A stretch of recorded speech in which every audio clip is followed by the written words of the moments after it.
The future of modern Britain looks set to be an unusually complicated affair. Take just one piece of news that came out of the trial of Darren Osborne over recent days. According to relatives of the Finsbury Park attacker, the first trigger towards his radicalisation was in the BBC drama Three Girls about the Rocale grooming gangs. Evidence suggests that this drama put him on the path to deciding to hire a van and drive it into a group of Muslims in Finsbury Park a few weeks later, murdering 51-year-old Makram Ali. Now, of course, the BBC's drama department should not be held responsible for the death of Mr. Ali. I would love to see a real debate on Newsnight or the like in which the BBC questioned its own apparent role in this terrible business.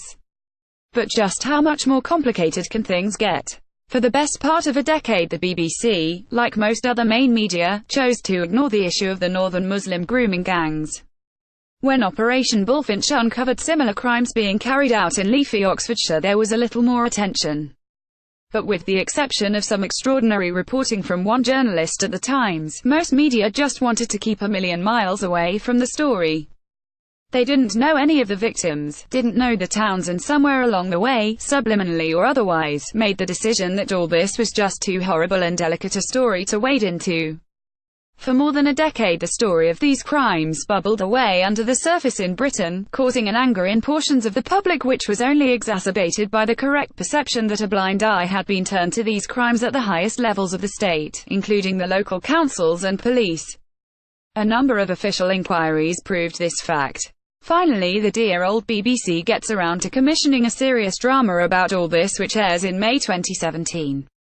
Three Girls is by most people's reckoning a careful and necessary drama about a terrible aspect of modern British life.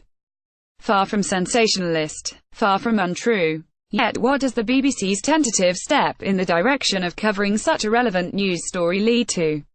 After a few weeks, an evil maniac in Wales hires a van and causes mayhem on the streets of London.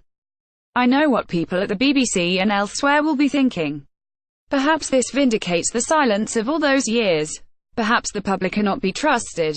Perhaps they are indeed the sort of people who have in the midst people on a hair trigger who are willing to hire trucks and drive them into crowds of people at a moment's notice. Perhaps the censorship and silence were after all a good idea. Personally, I happen to think not. But nobody should be surprised if the BBC reverts to ignoring crimes like Rocale in the future.